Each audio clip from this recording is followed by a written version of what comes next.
dans la logique de Dieu, dans la logique révélée. Verset 6. Si nous disons que nous sommes en communion avec lui, avec Jésus-Christ, et que nous marchions dans les ténèbres, nous mentons et nous ne pratiquons pas la vérité. Puisque Dieu est lumière, il va s'agir de vivre dans la lumière. Ou alors, n'est-ce pas, n'est pas la peine que Jésus-Christ soit venu, c'est pas la peine qu'on parle d'église, qu'on parle d'enfants de Dieu, n'est-ce pas? Il va s'agir pour des enfants de Dieu de vivre comme Dieu, de vivre dans la lumière. Et même Jésus a dit, vous êtes la lumière du monde. Oh, vous êtes la lumière du monde. Je suis la lumière du monde, vous êtes la lumière du monde.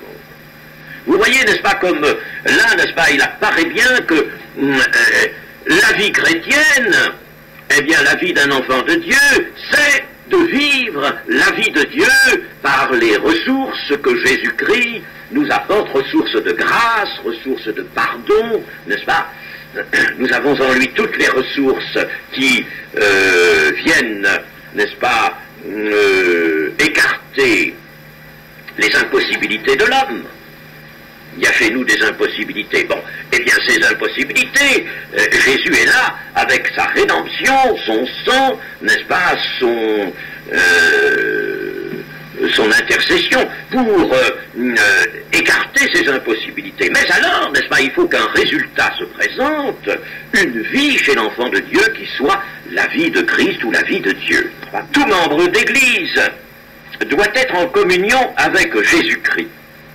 Si nous disons que nous sommes en communion avec lui, ça, tout membre de l'Église doit être en communion. Ça, c'est la chose générale. Alors,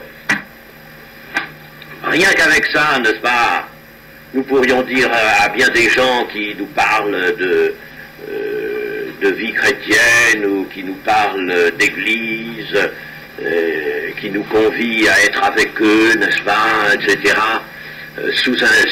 selon un autre mode, à cause de réunions charismatiques, n'est-ce pas, où l'on va goûter certaines émotions pendant certains instants, puis on va vivre n'importe comment. Puis on va allumer des chandelles à la Sainte Vierge. Et puis on va assister à la messe. Tout ce brouillamini, n'est-ce pas, de l'apostasie. Ah, ça, c'est pas vivre en communion, ça. C'est vivre hors la communion. Il n'y a pas de ça en Jésus-Christ. Il n'y a pas de ça. Enfin, alors, voyez, n'est-ce pas, comme tout dans l'Écriture nous montre, il faut marcher comme Jésus-Christ a marché. Jésus-Christ n'a pas marché comme marchent malheureusement, les prêtres catholiques. Il n'a pas marché comme ça. Et d'ailleurs, comment pourrais-je entendre, moi, un message, une exhortation, une parole venant d'un prêtre catholique, qui reste prêtre catholique, mais qui dit la messe et qui est toujours, n'est-ce pas, par conséquent lié à ce système, lié aux erreurs de ce système, lié à l'apostasie, qui confesse les gens, qui fait enfin tout ce qui est du dogme et de la liturgie catholique. Comment pourrais-je écouter cet homme-là, qui n'est pas baptisé par immersion, et qui n'en voit pas du tout la nécessité, qui ne sait pas ce que c'est que la nouvelle naissance, et qui dit « j'ai été converti, moi, quand je suis entré dans les ordres ». Alors, comment entendrais-je un homme comme ça, n'est-ce pas, et qui reconnaît le pape comme un souverain et comme un chef de l'Église, mais je ne peux pas écouter, je ne peux pas faire ce qu'il fait. Alors je ne peux pas l'écouter. Je ne peux pas l'écouter. Vivre en communion avec lui, avec Jésus-Christ, avec personne d'autre. Je ne peux pas être en communion avec le pape. Eh bien, mais tout ça pourtant c'est vrai. C'est clair, c'est net. Chers amis, toutes ces choses ont des réalités, dénoncent des réalités qu'il faut envisager clairement, nettement. N'est-ce pas, la vie chrétienne, c'est pas quelque chose d'élastique, mais quelque chose qui peut s'accommoder d'une manière ou de l'autre, selon les tendances, selon les amitiés, pour faire plaisir à l'un, pour essayer de s'entendre humainement. Ah oui, n'est-ce pas? C'est reconstruire une société qui est dans les ténèbres. Il n'y a pas de ténèbres en Dieu, nous ne pouvons pas garder, nous, tout ce qui appartient aux œuvres des ténèbres. Dieu est lumière. Marcher dans la lumière. Mais on peut se leurrer, on peut se séduire soi-même, nous dira le contexte, on peut se séduire soi-même en disant que l'on est en communion alors que l'on marche dans les ténèbres. Ce sont là deux choses inconciliables. Si nous disons que nous sommes en communion avec lui et que nous marchions dans les ténèbres, nous mentons. Verset 6. Nous mentons et nous ne pratiquons pas la vérité. La vérité, nous ne la vivons pas si nous faisons cela. Il y a deux choses inconciliables. Ou bien on marche à la lumière du Christ et la communion alors est certaine. Voilà, elle est certaine. Ou bien le contraire. On ne marche pas à la lumière, on marche dans les ténèbres.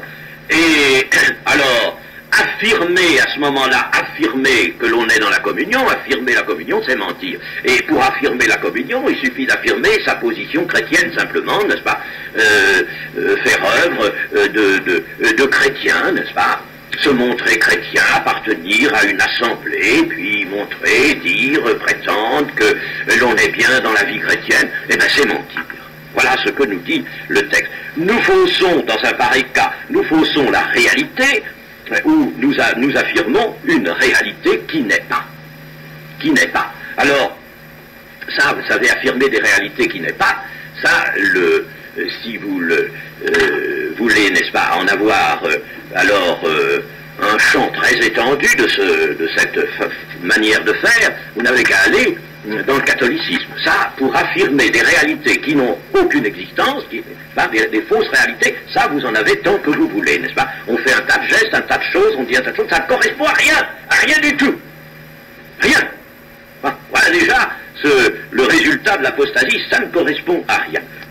En se révélant à nous par Jésus-Christ comme le Dieu trois fois saint, le Père des Lumières, Dieu révèle par contraste quel est l'état de l'homme. Quand il est dit que Jésus-Christ, n'est-ce pas, et c'est dit dans l'évangile de Jean, est venu révéler le Père. Il est venu manifester le Père, révéler le Père. Qu'est-ce que ça a donné? Ça a donné ce que Ésaïe, l'expérience d'Ésaïe.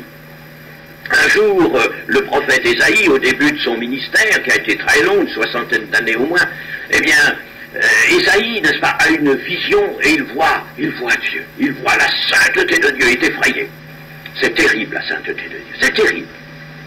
C'est quelque chose de terrible, tellement c'est absolu, tellement c'est grand, tellement c'est magnifique. Pourtant, c'est cette sainteté-là que nous aurons. C'est vers cette sainteté-là que nous allons. C'est à cela que Dieu nous appelle. N'oublions pas. Eh bien, donc Ésaïe voit cela, n'est-ce pas? Il est effrayé, il tremble, il faut qu'un séraphin aille chercher une pierre sur l'autel, une pierre brûlante, n'est-ce pas, pour lui purifier les lèvres. Mais Ésaïe va rester marqué toute sa vie et pendant tout son ministère par cette vision de la sainteté de Dieu.